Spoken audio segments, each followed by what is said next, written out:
You're watching PNN, the Parody News Network.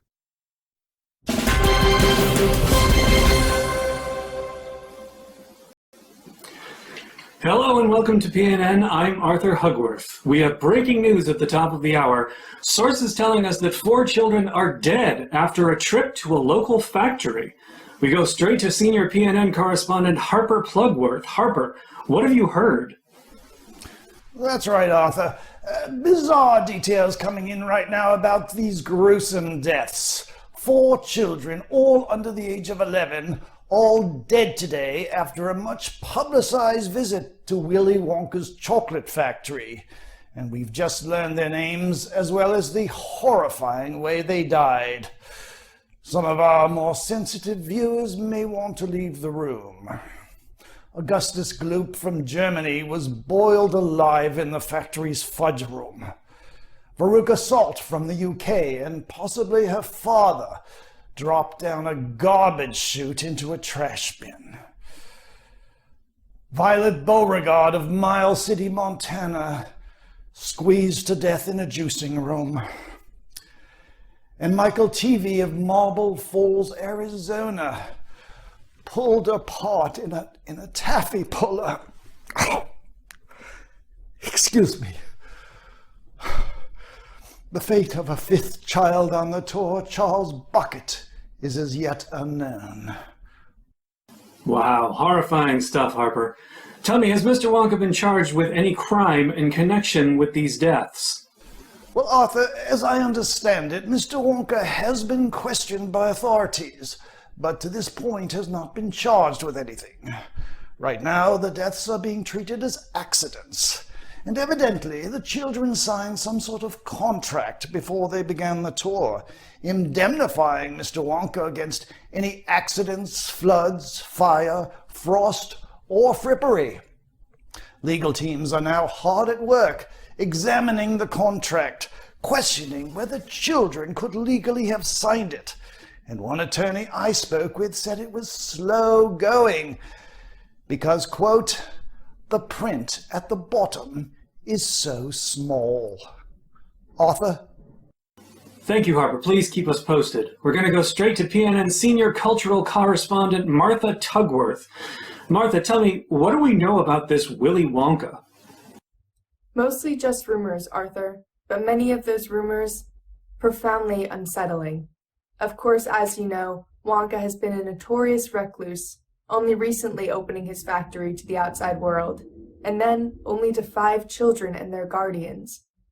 But all along, questions have persisted about who actually works at the factory, making the chocolate. There has been speculation that Wonka had brought illegal immigrants from Loompaland to perform menial tasks and, inexplicably, perform for him. Wonka is also a frequent target of the FDA, who of course have never been allowed in for inspections or to review quality control or confirm ingredients. With the factory's lack of transparency, Wonka could be concocting anything within its walls. Everlasting gobstoppers, fizzy lifting drinks, exploding gum for your enemies.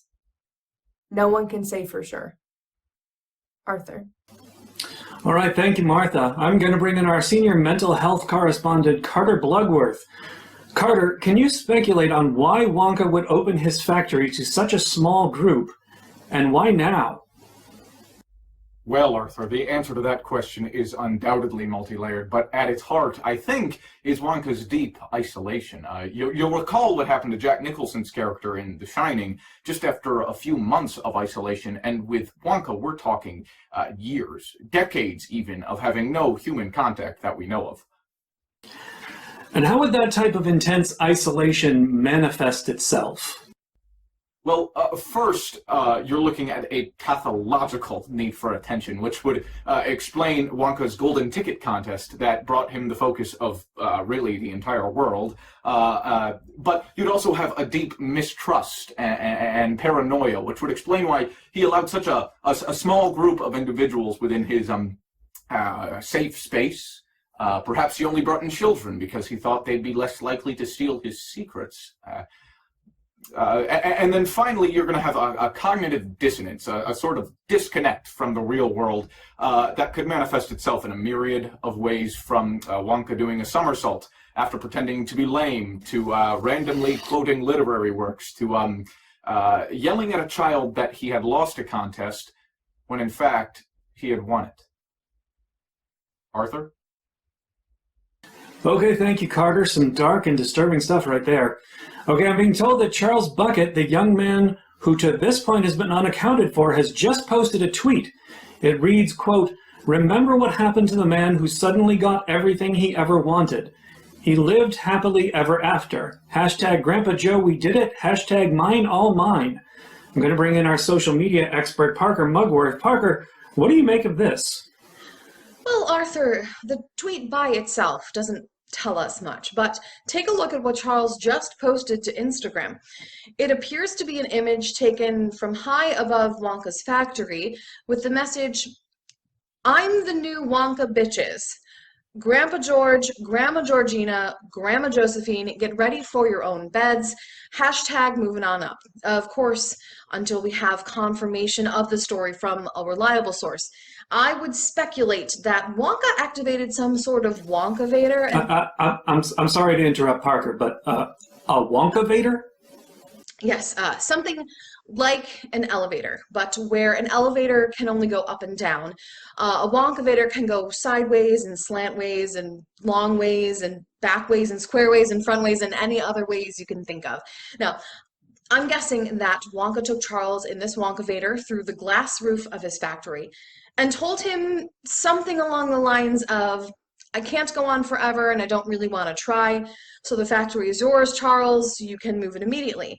Again, this is just speculation. Interesting. Again, we don't know that's indeed what happened, but if it is, it seems decidedly convenient that the rest of the children on the tour suffered accidents, and the child Wonka wanted to give the factory to made it through to the end. Indeed, and of course, I'm no legal expert, but I'm not sure that you can just hand a business empire to a 10-year-old boy, much less invite his family to live in a factory.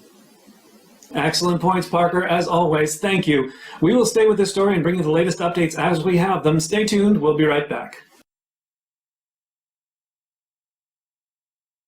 You've been watching PNN.